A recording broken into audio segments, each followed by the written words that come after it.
Hello friends, geography series के चौथे video में आपका स्वागत है। आज हम लोग सीमावर्ती देश यानी भारत की जो चौहद्दी है, उसकी जो बाउंड्रीज़ है, उससे लगे हुए देशों के बारे में जानेंगे और उससे जुड़े हुए सवालों को देखेंगे कि भारत के विभिन्न प्रतियोगिता परीक्षाओं में पूछे गए कौन कौन से प्रश्न हैं जो इस टॉपिक से आते हैं।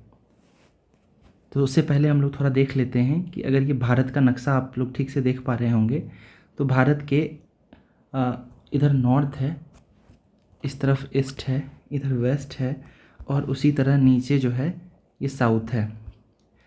अगर हम लोग नॉर्थ की बात करें तो भारत के नॉर्थ में चीन है और चीन भारत के साथ 3488 किलोमीटर की सीमा बनाती है।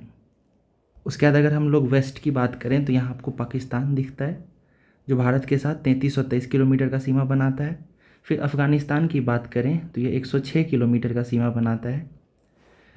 उसके बाद यहाँ बांग्लादेश दिया गया है। बांग्लादेश जो है वो भारत के साथ 4096 किलोमीटर का सीमा बनाता है। ये भारत का किसी भी देश के साथ सबसे बड़ा सीमा है। उसके बाद उत्तर में ही हमें नेपाल मिलता है, फिर भूटान मिलता है और अगर हम लोग नीचे आ जाएं तो यहाँ पे श्रीलंका है। लेकिन श्रीलंका चूँकि एक द्वीप यानी आइलैंड है तो इसलिए इसके साथ कोई स्थलीय सीमा तो नहीं है, बल्कि इसके साथ एक मेराइन बाउंड्री भारत शेयर करता है। उसके बाद अगर हम लोग ईस्ट में बात करें तो यहाँ पे म्यांमार यानी बर्मा ये भी है। तो इस तरह हम लोग देख चुके हैं भारत की पड़ोसी देशों के बारे में। साथ ही साथ भारत के साथ जो ये देश लगे हुए हैं इनकी सीमाओं का अलग अलग नाम दिया गया है। जैसे भारत और पाकिस्तान के बीच जो सीमा है इसे रेड क्लिफ लाइन कहा जाता है। भारत और चीन की जो सीमा है उसे मैकमोहन लाइन कहते हैं। उसी प्रकार अगर भारत और अफ़गानिस्तान की बात करें तो ये डुरंड रेखा के द्वारा निर्धारित होता है। ठीक है, तो आगे हम लोग देखते हैं कि क्या क्या क्वेश्चन पूछे गए हैं।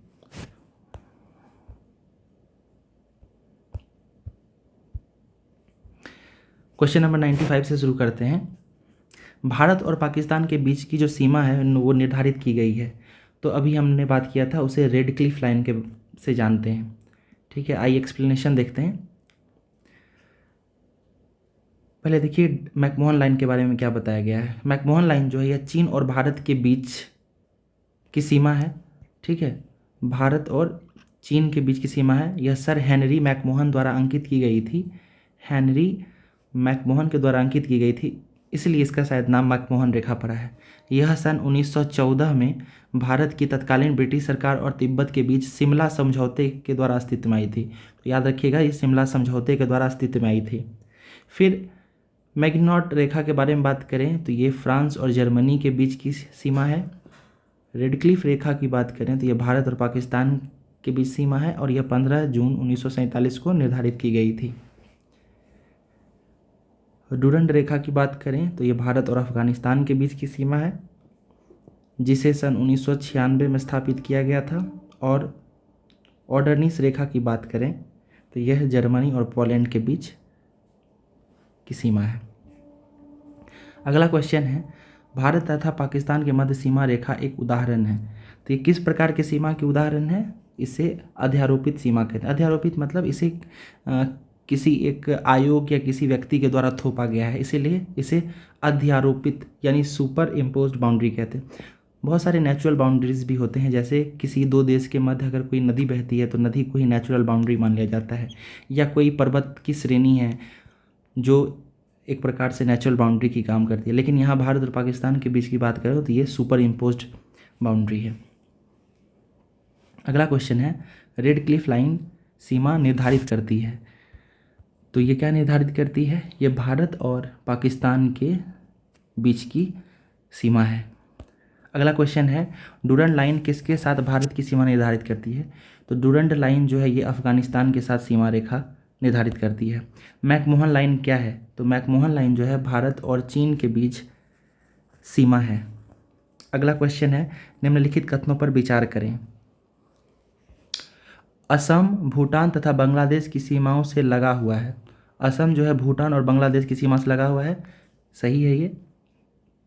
उसके बाद कह रहा है पश्चिम बंगाल भूटान तथा नेपाल की सीमा से लगा हुआ है, ये स्टेटमेंट भी सही है।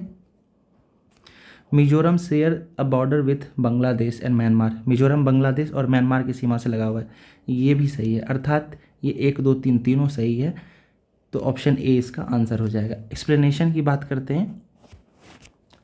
भारत की स्थलीय सीमा की लंबाई 15,200 किलोमीटर है। भारत की कुल जलीय सीमा की लंबाई 7,516 किलोमीटर है। भारत के उत्तर पश्चिम में पाकिस्तान तथा अफगानिस्तान, उत्तर में चीन, नेपाल तथा भूटान और पूर्व में म्यांमार तथा बांग्लादेश है। भारत की सबसे लंबी अंतर्राष्ट्रीय सीमा बांग्लादेश के साथ तथा सबसे छोटी अफगानिस्तान के साथ है। तो अगर सबसे लंबी सीमा की बात करें तो ये बांग्लादेश के साथ है, और सबसे छोटी सीमा की बात करें तो ये अफगानिस्तान के साथ है।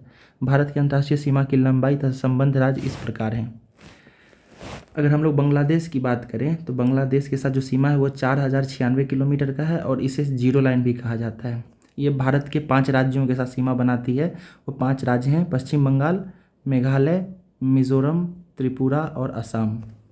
उसी तरह अगर चीन की बात करें तो चीन भारत के साथ 3,488 किलोमीटर की सीमा बनाता है। इसे मैकमोहन रेखा के नाम जानते हैं, जिसे शिमला समझौते के द्वारा 1914 में बनाया गया था।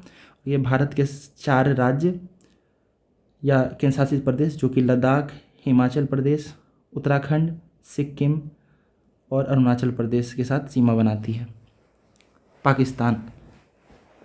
पाकिस्तान भारत के साथ 3,323 किलोमीटर की सीमा बनाती है। इसे रेड क्लिफ रेखा के नाम से भी जानते हैं, जिसे 1914 में निर्धारित किया गया था, और ये भारत के साथ गुजरात, राजस्थान, पंजाब, जम्मू कश्मीर और लद्दाख सीमा बनाता है। नेपाल की बात करें तो नेपाल भारत के साथ 1,751 किलोमीटर की सीमा बनाता है। 5 राज्य में उत्तर प्रदेश, बिहार, पश्चिम बंगाल, सिक्किम और उत्तराखंड आते हैं।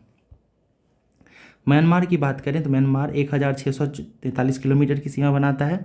इसे इंडो बर्मा बैरियर के नाम से भी जानते हैं। ये 4 राज्य अरुणाचल प्रदेश, नागालैंड, मणिपुर और मिजोरम के साथ सीमा बनाती है।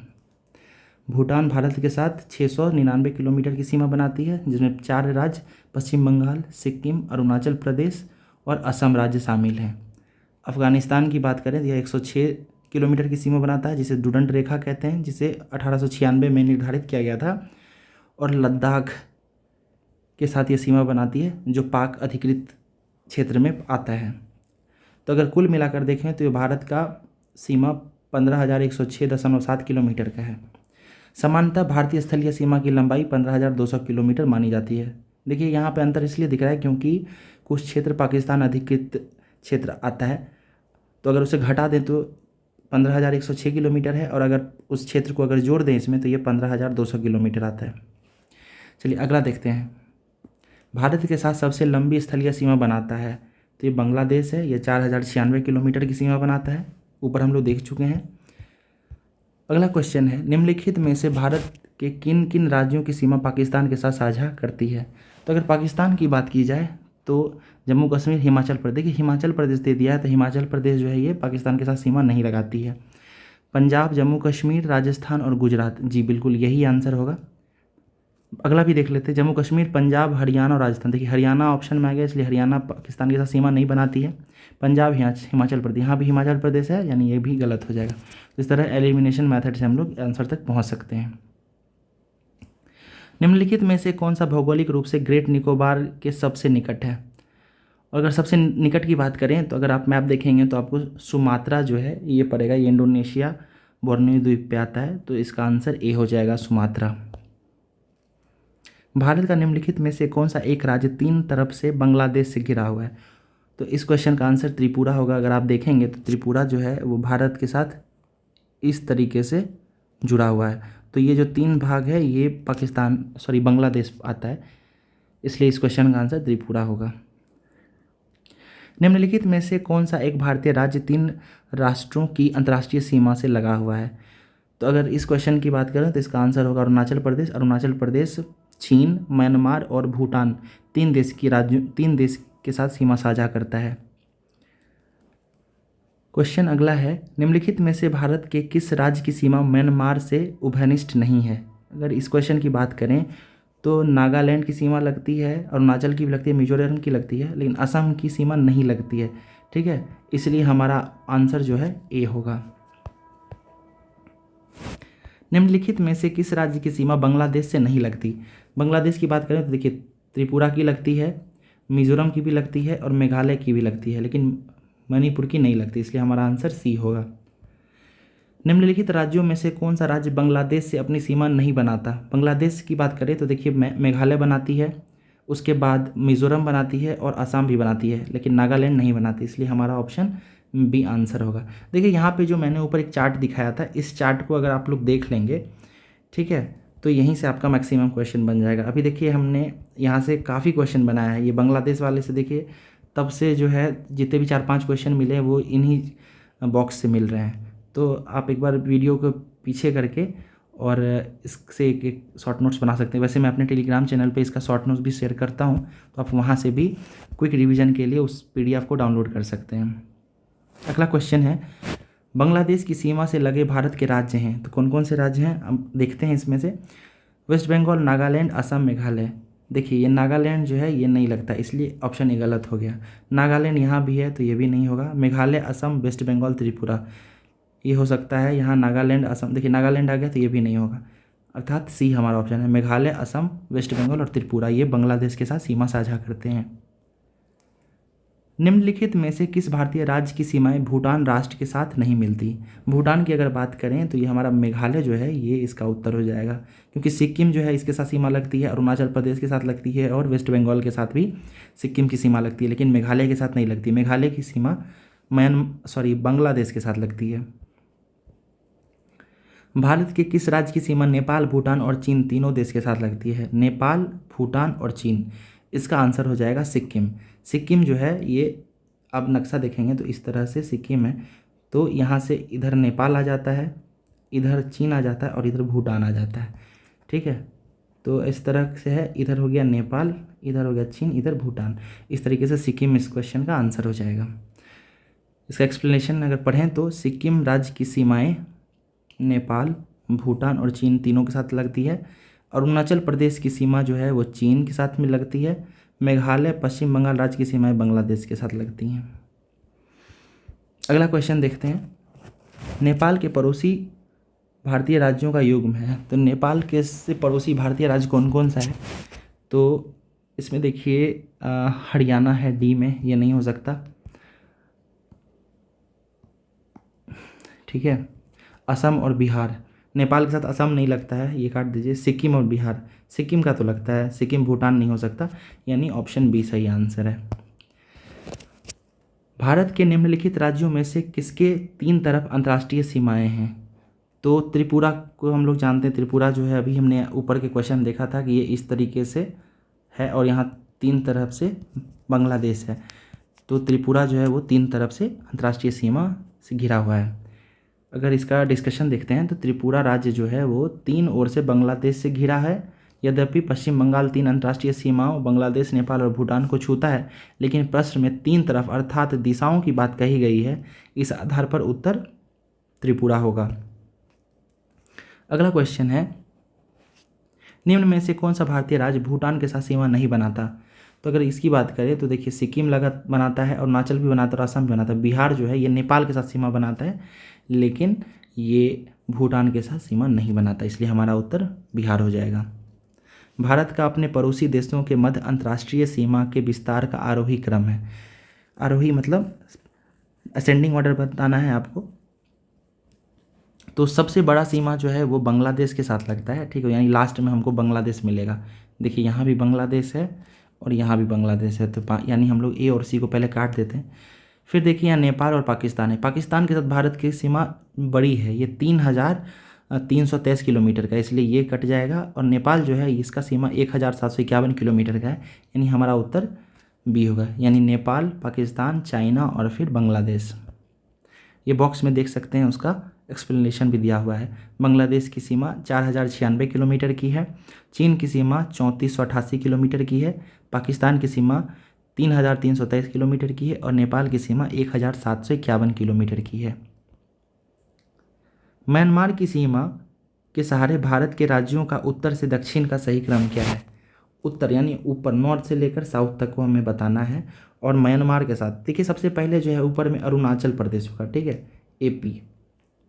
उसके बाद नागालैंड आता है। उसके बाद मणिपुर और फिर मिजोरम। इस तरह याद कर सकते हैं आप, नमामि, नमामि, ठीक है। तो इस हिसाब से हमारा ऑप्शन ए सही उत्तर है। देखिए, पूर्वोत्तर के राज्यों को याद करने में कई लोगों को कठिनाई आती है। अगर आप मैप पे इसे देखेंगे और एक दो बार ड्रॉ करेंगे तो यह याद हो जाएगा। और अगर आपको याद नहीं होता है तो आप एक शॉर्ट ट्रिक याद कर सकते हैं, न यानी नागालैंड, एम ए से मणिपुर और एम आई से मिजोरम, नमामि। देखिए, नमामि गंगे करके भी एक स्कीम है, तो उस तरह आप नमामि करके भी याद कर सकते हैं। भारतीय राज्य की अधिकतम सीमा म्यांमार से स्पर्श करती है, तो कौन से राज्य की सीमा करती है, पूछ रहा है। ये कौन से भारतीय राज्य की अधिकतम सीमा म्यांमार के साथ सीमा साझा करती है, स्पर्श करती है? तो इसका उत्तर हो जाएगा अरुणाचल प्रदेश, क्योंकि अरुणाचल प्रदेश एरिया वाइज काफ़ी बड़ा है, तो इसलिए उसका सीमा जो है वो म्यांमार के साथ काफ़ी लंबा लगता है। एक्सप्लेनेशन देखते हैं। भारत म्यांमार सीमा, इसकी लंबाई, कुल लंबाई जो है 1643 किलोमीटर की है, जो भारत के 4 राज्यों अरुणाचल प्रदेश, नागालैंड, मणिपुर और मिजोरम से स्पर्श करती है। इसकी सीमा की सर्वाधिक लंबाई अरुणाचल प्रदेश जो कि 520 किलोमीटर है, और उसके बाद मिजोरम 510 किलोमीटर के साथ है, ठीक है। एक चीज़ और याद रखें कि भारत और म्यांमार देश की सीमा जो है उसे 1826 की यानडूब संधि के आधार पर निर्धारित किया गया है। मैकमोहन रेखा ब्रिटेन और तिब्बत द्वारा शिमला समझौते के एक भाग के रूप में सहमत लाइन है। इस संधि पर हस्ताक्षर कब किया गया था? तो ये जो है साल 1914 में हुआ था। हमने ऊपर के बॉक्स में इसे डिस्कस भी किया है। भारत और पाकिस्तान की बात करूं तो ये 1947 में हुआ है, ठीक है। उसके बाद भारत और चीन की बात करें तो उसे भी 1914 में ही निर्धारित किया गया था। और भारत और म्यांमार की बात करें तो वो यानडूब की संधि के द्वारा 1826 में निर्धारित किया गया है। अगला क्वेश्चन देखते हैं। निम्नलिखित में से कौन सा भारतीय राज्य 2 अथवा अधिक देशों के साथ अंतर्राष्ट्रीय सीमा को साझा नहीं करता? यहाँ नहीं पूछ रहा है। तो अगर इसकी बात करें, 2 देशों के बारे में अगर बात कर रहा है तो देखिए, अरुणाचल प्रदेश जो है ये 2 देशों के साथ सीमा करता है, चीन और म्यांमार, ठीक है। असम की बात करें तो असम भी जो है वो भी 2 देशों के साथ सीमा साझा करता है, ठीक है। मिजोरम की बात करें तो मिजोरम जो है वो म्यांमार के साथ और बांग्लादेश के साथ सीमा साझा करता है, लेकिन ये जो त्रिपुरा है वो सिर्फ एक ही देश बांग्लादेश के साथ सीमा साझा करता है, इसलिए हमारा उत्तर डी त्रिपुरा हो जाएगा। अब इसका एक्सप्लेनेशन देखते हैं। त्रिपुरा राज्य की सीमा 3 तरफ से बांग्लादेश से लगी है, वहीं पूर्वी दिशा में मिजोरम और असम से सीमा साझा करता है, जबकि अरुणाचल प्रदेश जो है वो 3 देश भूटान, चीन, म्यांमार, असम जो है वो भूटान और बांग्लादेश, मिजोरम जो है बांग्लादेश और म्यांमार के साथ सीमा साझा करता है। त्रिपुरा की सीमा बांग्लादेश और मिजोरम से लगती है, और मिजोरम चूँकि भारत का ही राज्य है तो इसलिए त्रिपुरा जो है अंतर्राष्ट्रीय सीमा सिर्फ बांग्लादेश के साथ साझा करती है। नवनिर्मित राज्य तेलंगाना कितने राज्यों से घिरा है? इस क्वेश्चन की बात करें तो ये 5 राज्यों से घिरा हुआ है। भारत का आप अगर मैप देखेंगे तो आसानी से इस क्वेश्चन को आंसर कर सकते हैं। तेलंगाना राज्य का गठन 2 जून 2014 को किया गया। यह आंध्र प्रदेश से अलग होकर बना है और ये 29वां राज्य था। इसकी सीमाएँ 5 राज्य जो कि महाराष्ट्र, कर्नाटक, उड़ीसा, आंध्र प्रदेश व छत्तीसगढ़ से साझा करती है, ठीक है। और ये भी याद रखें कि तेलंगाना जो है वो एक लैंडलॉक्ड स्टेट है, यानी इसकी सीमा कहीं से भी समुद्र से नहीं लगती। भारत में कितने राज्य और संघ राज्य क्षेत्र की 2 से अधिक अंतर्राष्ट्रीय सीमाएं हैं? तो अगर इस क्वेश्चन का आंसर देखें तो इसका आंसर हो जाएगा डी। डी कैसे हो रहा है? तो भारत की 4 केंद्र शासित प्रदेश की सीमा जो है वो अलग अलग देशों से लगती है। वो कौन कौन से यूटीज़ हैं? एक तो लद्दाख है, ठीक है। लद्दाख की सीमा जो है चीन से और पाकिस्तान से लगती है। सिक्किम चीन से लगती है। पश्चिम बंगाल की जो सीमा है वो भूटान के साथ, नेपाल के साथ या बांग्लादेश के साथ लगती है। और अरुणाचल प्रदेश की बात करें तो अरुणाचल प्रदेश चूँकि अब तो एक स्टेट बन चुका है तो इसका नाम यहाँ पे देना अनुचित है। निम्नलिखित में से किस भारतीय राज्य की कोई अंतर्राष्ट्रीय सीमा नहीं है? देखिए, अगर जहाँ तक बिहार की बात करें तो बिहार नेपाल के साथ सीमा लगाती है, इसलिए ये गलत हो जाएगा। छत्तीसगढ़ की बात करें, छत्तीसगढ़ पूरी तरह से एक लैंडलॉक स्टेट है, यानी ये हमारा उत्तर हो जाएगा। मेघालय जो है बांग्लादेश के साथ सीमा लगाती है, और उत्तराखंड जो है वो चीन या तिब्बत के साथ सीमा लगाती है। तो हमारा आंसर छत्तीसगढ़ यानी सी इसका उत्तर होगा। निम्न ऋतुओं को भारतीय कैलेंडर के अनुसार कालक्रमानुसार व्यवस्थित करें। तो अगर इस क्वेश्चन की बात करें, ठीक है, तो अगर हम लोग समर को पहले लेते हैं, ठीक है, तो समर के बाद आता है वर्षा का ऋतु, ठीक है, सॉरी 2 के बाद आएगा आईवी यानी 4। वर्षा के बाद आता है शरद, और फिर आता है स्प्रिंग। 2 4 1 3 2 4 2 4 2 4 3 1। इसका आंसर की बात करें तो ये मुझे लगता है कि ए इसका आंसर होना चाहिए, सॉरी बी, अर्थात 3 2 1 4 1। 3 अर्थात पहले स्प्रिंग को लिया गया है, स्प्रिंग सीजन, फिर बात किया गया है समर की, ठीक है, उसके बाद बात किया गया है रेनी सीजन की, और फिर बात किया गया है रेनी के बाद ऑटम। तो इस प्रकार जो है भारतीय ऋतुओं के बारे में बात कर सकते हैं। इस क्वेश्चन में चूँकि इसमें एक देखिए ऋतु जो होता है एक सर्कल है ना, अगर अभी समर से शुरू करते हैं, फिर समर के बाद कोई सीजन आएगा, फिर विंटर आएगा, फिर बसंत आएगा, इस तरह से चलता है। तो इस क्वेश्चन में सबसे पहले जो है स्प्रिंग को लिया गया है, और स्प्रिंग के बाद फिर इसको निर्धारित किया गया है, ठीक है। एक्सप्लेनेशन देखते हैं। भारतीय कैलेंडर या भारतीय राष्ट्रीय पंचांग भारत में उपयोग किए जाने वाला सरकारी सिविल कैलेंडर है। इसके अनुसार प्रश्न में दिए गए ऋतुओं का सही कालक्रम है बसंत, बसंत के बाद ग्रीष्म, ग्रीष्म के बाद वर्षा, वर्षा के बाद शरद। भारतीय कैलेंडर शक संवत पर आधारित है और ग्रेगोरियन कैलेंडर के साथ साथ 25 मार्च 1957 से अपनाया गया है। चैत्र इस कैलेंडर का प्रथम माह, जबकि फागुन जो है इसका अंतिम माह होता है।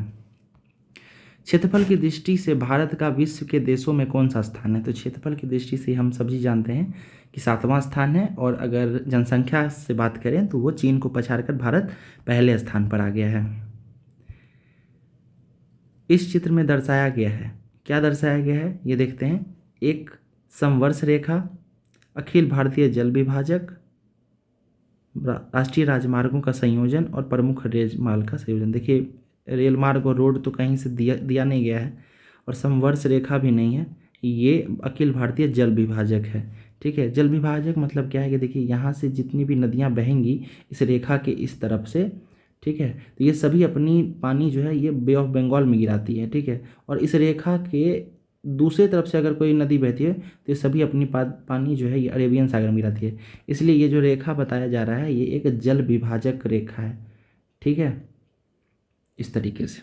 अगला क्वेश्चन देखते हैं। एक बार मैं आपको एक्सप्लेनेशन पढ़ के सुनाता हूँ। प्रश्न में प्रस्तुत भारत के मानचित्र में प्रदर्शित की गई रेखा अखिल भारतीय जल विभाजक को इंगित कर रही है। उल्लेखनीय है कि विभिन्न अफवाह तंत्र में बहने वाली नदियों के शीर्ष भागों को पृथक करने वाली सीमा को जल विभाजक कहा जाता है। भारत में हरियाणा के अंबाला शहर को मुख्य जल विभाजक माना जाता है। भारत में हरियाणा के अंबाला शहर को मुख्य जल विभाजक माना जाता है क्योंकि इसके पश्चिम की नदियां पश्चिम की ओर तथा इससे पूर्व की नदियां पूर्व की ओर प्रवाहित होती हैं। नर्मदा एवं तापी नदी का उद्गम स्थल मध्य भारत होने के बावजूद यह जल विभाजक रेखा के पश्चिम में होने से ये नदियां पश्चिम की ओर बहती हैं, जबकि पश्चिमी घाट से निर्गत जो नदियां जल विभाजक रेखा के पश्चिम में है वे पश्चिम की ओर तथा जो पूर्व की ओर हैं वो पूर्व की ओर प्रवाहित होती हैं।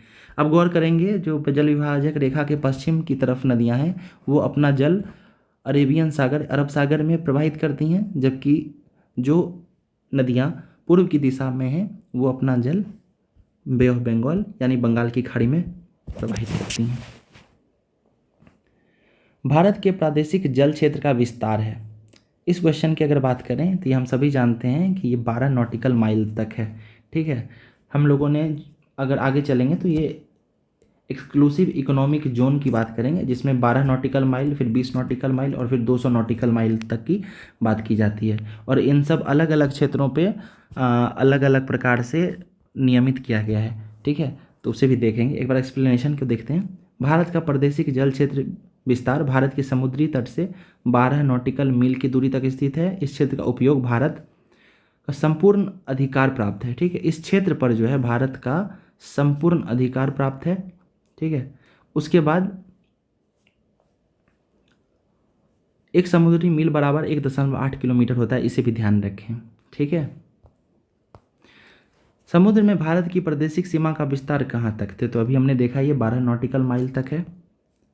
निम्नलिखित कौन से कथन सिक्किम के संबंध में सही है, तो ये देखते हैं।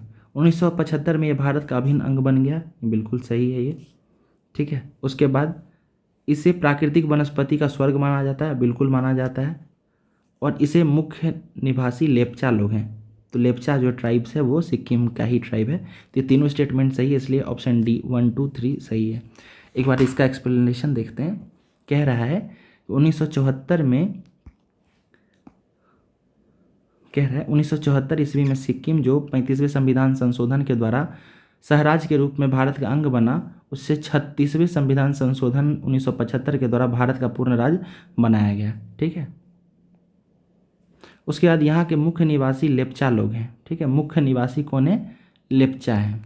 लेप्चा एक जनजाति है।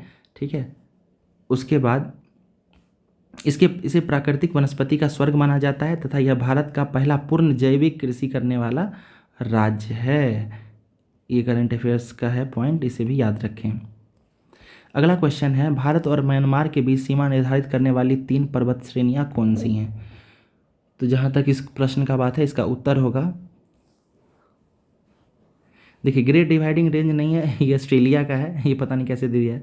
उसके बाद खासी, पटकाई और अरकान योमा, और फिर है अकाई माउंटेन रेंज। देखिए अकाई भी नहीं है, ये खासी, पटकाई और अरकान योमा इसका उत्तर हो सकता है। भारत और म्यांमार के मध्य अरकान योमा, नागा, चीन और लुसाई में जो पहाड़ियाँ पाई जाती हैं, खासी पर्वत श्रेणी पटकाई रेंज का ही एक पार्ट है, लेकिन इसका विस्तार मेघालय राज्य में है, ना कि म्यांमार में। तो इस तरह हम लोग देख सकते हैं कि इसका उत्तर ए नहीं बल्कि डी है, नन ऑफ दीज। ठीक है, भारत और म्यांमार के मध्य जो सीमा की बात की जाती है तो ये अरकान योमा, नागा, लुसाई मिजो पहाड़ी ये सब पाई जाती है। ठीक है, अगला क्वेश्चन देखते हैं। How many districts are there in India, Bharat में कितने ज़िले हैं, तो इस क्वेश्चन का आंसर ई दिया गया है, क्योंकि भारत में वर्तमान में जो है 2011 की जनगणना के अनुसार 640 ज़िले थे। ठीक है, और अगर वर्तमान 2022 की बात करें तो ये इसकी संख्या बढ़कर 2022 में 775 तक हो गई, और ये बढ़ती ही जाती है। इसलिए इसका एग्जैक्ट आंसर ये अभी दिया नहीं जा सकता, ये वैसे भी ये 2014 का प्रश्न है। ठीक है, निम्नलिखित में से कौन सा मरुस्थल है, तो अगर इस क्वेश्चन की बात करें तो सिंधु एरिया, ये तो गंगेटिक एरिया है, असम क्षेत्र और सेंट्रल इंडियन एरिया। देखिए गंगेटिक रीजन जो है ये तो प्लेन है ना, यहाँ नदी बहती है, तो ये तो नहीं हो सकता। असम एरिया यहाँ ब्रह्मपुत्रा नदी बहती है, ये भी नहीं हो सकता। सेंट्रल इंडिया ये प्लेट्यू रीजन है, तो ये भी नहीं हो सकता। और सिंधु क्षेत्र जो है यहाँ से भी इंडस नदी बहती है, लेकिन यहाँ पे राजस्थान सिंध वाला क्षेत्र जो बहता है, मतलब पड़ता जो है सिंध और राजस्थान का क्षेत्र, वो जो है मरुस्थल का क्षेत्र पाया जाता है। तो उपयुक्त जो विकल्प दिए गए हैं उसमें सबसे बेस्ट जो है ये हमारा ए ऑप्शन आंसर में दिया जा सकता है। नीचे देख सकते हैं, यहाँ भी एक्सप्लेन किया गया है कि विकल्प में दिए गए क्षेत्रों में सिंधु क्षेत्र मरुस्थल है। वैसे ये कॉन्ट्रोवर्शियल आंसर है, आगे देखते हैं। सूची 1 का सूची 2 से सुमेलित कीजिए तथा सूचियों के नीचे दिए गए कूट का सही उत्तर चुनिए। दिल्ली, मुंबई, जोधपुर, शिलोंग। अब उसके साथ उससे जुड़ी हुई जो वातावरण है, वहाँ कैसा क्लाइमेट है, उससे इसको जोड़ना है। तो सबसे पहले ऐसा करते हैं, जोधपुर की बात करते हैं। तो जोधपुर जो है ये शुष्क क्षेत्र होगा, क्योंकि ये जोधपुर राजस्थान में पड़ता है। राजस्थान जो है डेजर्ट एरिया है, ठीक है। उसके बाद अगर शिलोंग की बात करें तो शिलोंग जो है वो आर्द्र क्षेत्र हो जाएगा, ठीक है। आर्द्र मतलब वहाँ तो बारिश काफ़ी होती रहती है म्यांमार मेघालय में, ठीक है। उसके बाद दिल्ली की बात करें, दिल्ली तो ये अर्ध शुष्क यानी सेमी एरिड पड़ेगी। और मुंबई की बात करें तो ये वार्म ह्यूमिड। इस तरह देखा जा सकता है, तो इसका आंसर हो जाएगा सी, 2 3 1 4। एक्सप्लेनेशन भी आप देख सकते हैं। दिल्ली जो है इसे अर्ध शुष्क कहा गया है, मुंबई उष्ण आर्द्र, जोधपुर को शुष्क तथा शिलोंग को आर्द्र कहा गया है। अगला क्वेश्चन देखते हैं, देश में निम्नलिखित में से कौन सा भौगोलिक क्षेत्र सबसे प्राचीन है। इस क्वेश्चन की अगर बात करें तो इसका आंसर हो जाएगा, देखिए, हिमालयन माउंटेन रेंज ये नहीं होगा, गंगा तो उसके बाद बना है, प्लेन उसके बाद बना है, उसके बाद इंडियन पेनिनसुलर प्लेट्यू और ईस्टर्न कोस्टल प्लेन। तो ये हमारा आंसर सी हो जाएगा, पेनिनसुलर प्लेट्यू। एक्सप्लेनेशन देखते हैं। प्रायद्वीपीय पठार प्राचीन गोंडवाना भूमि का भाग है जो आर्कियन काल की चट्टानों से मिलकर त्रिभुजाकार आकृति है। इसका विस्तार 16 लाख वर्ग किलोमीटर है।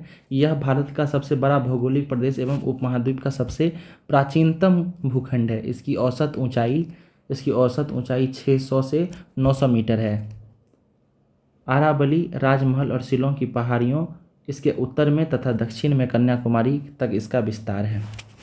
अगला क्वेश्चन देखते हैं, निम्नलिखित भारतीय शहरों को पश्चिम से पूर्व की ओर उनकी अवस्थिति के अनुसार सजाना है, व्यवस्थित करना है, ठीक है। हमें किस तरह, पूर्व से लेकर पश्चिम तक, ठीक है, ईस्ट से वेस्ट सजाना है। तो सबसे अगर ईस्ट की बात करें तो सबसे ईस्ट में इन सब में से तो रांची आएगा, ठीक है। तो 4 हमारा सबसे, एक सेकेंड, पश्चिम से पूर्व, अच्छा हमें वेस्ट से ईस्ट यानी इस तरीके से सजाना है। तो अगर इस तरह सजाएंगे तो हमारा सबसे पहले जोधपुर आएगा, क्योंकि जोधपुर जो है ये राजस्थान में पड़ता है, ठीक है। जोधपुर के बाद अगर बात करें तो हमारा आएगा भोपाल, ठीक है, क्योंकि ये भोपाल मध्य प्रदेश में है तो भोपाल आ जाएगा। भोपाल के बाद छत्तीसगढ़ का बिलासपुर आएगा, ठीक है, और उसके बाद रांची आएगा। तो इस तरह हम लोग फिक्स कर चुके हैं। तो एक बार ऑप्शन चेक कर लेते हैं। पहले आएगा जोधपुर, फिर भोपाल और बिलासपुर, यानी 2 3 1, 2 3 1, ये हमारा आंसर बी सही है। निम्नलिखित स्थानों पर विचार कीजिए, ईटानगर, इम्फाल, अगरतला, आइजोल। सूर्योदय के समय के हिसाब से उपर्युक्त स्थानों का सही कालक्रम निम्नलिखित में से कौन सा होगा। तो अगर इन प्रश्नों की बात करें तो सबसे पहले जो है इम्फाल में सूर्योदय होगा, ठीक है, क्योंकि इम्फाल जो है सबसे ज़्यादा पूर्व की तरफ है। पूर्वोत्तर इन चारों में अगर बात कीजिए, चारों शहरों में, तो सबसे पूर्व में इम्फाल है, इसलिए यानी सबसे पहले इम्फाल होगा। उसके बाद हमारा ईटानगर आएगा, ईटानगर के बाद आइजोल आएगा, आइजोल, ठीक है, और उसके बाद अगरतला। तो हमारा ऑप्शन है 2 1 4 3, 2 1 4, ये बी, ठीक है, बी आंसर हो जाएगा। मतलब इस प्रश्न में हमें पूर्व की तरफ जो शहर दिया गया है वहाँ उसको सबसे पहले लेना है, उसका धीरे धीरे हमें पश्चिम की तरफ आना है। देखिए ये क्वेश्चन थोड़ा टफ है, क्योंकि ये सारे जो दिए गए हैं शहर, ये सारे भारत के पूर्व की तरफ के शहर हैं, ठीक है, और इन सबको सुव्यवस्थित करना, जिससे बिल्कुल मैप की क्लियरिटी होगी, वही कर सकता है, ठीक है। और ये देखिए एनडीए में 2018 में पूछा गया प्रश्न है। इसका एक बार एक्सप्लेनेशन देखते हैं।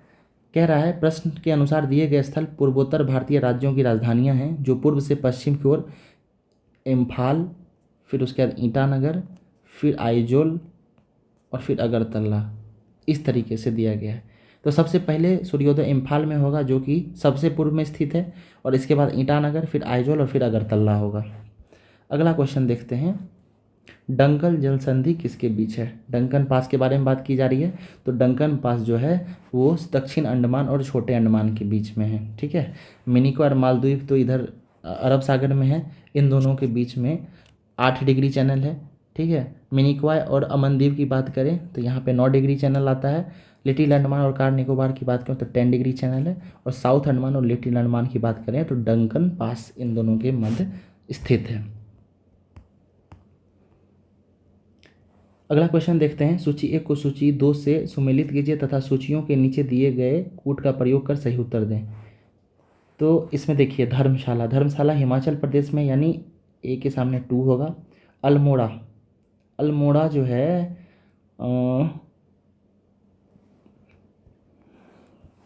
अल्मोड़ा भी हिमाचल प्रदेश में है, ठीक है।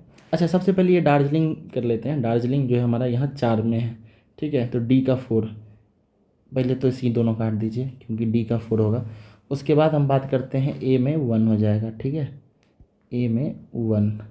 उसका 3 और 2, तो देखिए बी के सामने 2 होगा और नैनीताल के सामने 3, सी के सामने 3, तो हमारा आंसर ये हो जाएगा ए, ठीक है। धर्मशाला सबसे ऊपर है, ठीक है, हिमाचल प्रदेश में, फिर अल्मोड़ा और नैनीताल 2, 3 और ये दार्जिलिंग 4 नंबर। एक्सप्लेनेशन देखते हैं। अल्मोड़ा यह उत्तराखंड का महत्वपूर्ण नगर है जो कुमाऊं क्षेत्र में आता है, ठीक है। नैनीताल की बात करें तो यह उत्तराखंड का प्रमुख पर्यटन स्थल है, ये शिवालिक पहाड़ियों के बीच है, इसे झीलों का शहर भी कहा जाता है, ठीक है। दार्जिलिंग की बात करें तो दार्जिलिंग जो है ये पश्चिम बंगाल में है, ये चाय बागान के लिए काफ़ी फेमस है, ठीक है। और धर्मशाला की बात करें तो धर्मशाला जो है हिमाचल प्रदेश में पड़ता है, ठीक है, ओके। अगला क्वेश्चन है, निम्नलिखित शहरों में से किस एक में पूरे वर्ष के दौरान सूर्य की ऊर्ध्वाधर किरणें कभी नहीं पड़ती। अगर इस क्वेश्चन की बात करें तो देखिए हमारा सूर्य जो है वो 23.5 डिग्री जो नॉर्दर्न लैटिट्यूड है उसके नीचे से ही फिर वापस साउदर्न हेमिस्फीयर की ओर चला जाता है। अगर चेन्नई, कोलकाता और मुंबई की बात करें तो ये सभी जो शहरें हैं ये सब 23 डिग्री के नीचे की शहरें, और श्रीनगर जो है ये ऊपर है, यानी श्रीनगर तक कभी भी सूर्य की रोशनी सीधे सीधे तौर पर नहीं पहुंचती, ऊर्ध्वाधर किरणें कभी नहीं पहुंचती, इसलिए हमारा उत्तर डी होगा।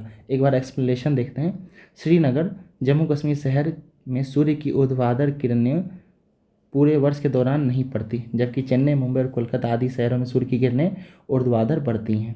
पाक की खाड़ी किनके बीच है? पाक स्टेट जो है ये अगर इस क्वेश्चन की बात करें तो अंडमान निकोबार गलत हो जाएगा, लक्षद्वीप, मालदीव भी गलत है, मन्नार की खाड़ी और बंगाल की खाड़ी हो सकती है, कच्छ तो गुजरात में तो ये भी नहीं होगा, यानी इसका आंसर हमारे बी होगा, मन्नार की खाड़ी और बंगाल की खाड़ी।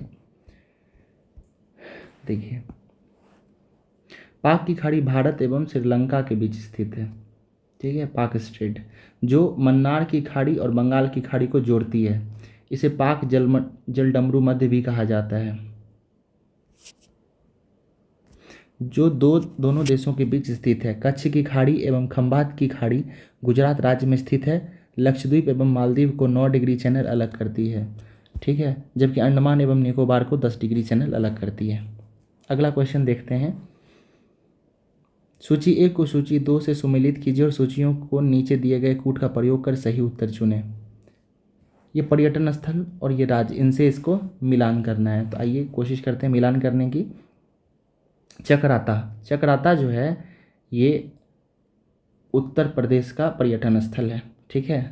अगर हाफलोंग की बात करें तो ये असम का पर्यटन स्थल है। उसके बाद कालिम्पोंग की बात करिएगा तो ये पश्चिम बंगाल का क्षेत्र है, और कुफरी की बात करिएगा तो ये हिमाचल प्रदेश का है, ठीक है, कुफरी जो है ये हिमाचल प्रदेश का है। तो इस प्रकार देख सकते हैं कि हमारा आंसर जो है सी हो जाएगा। एक्सप्लेनेशन देखते हैं एक बार।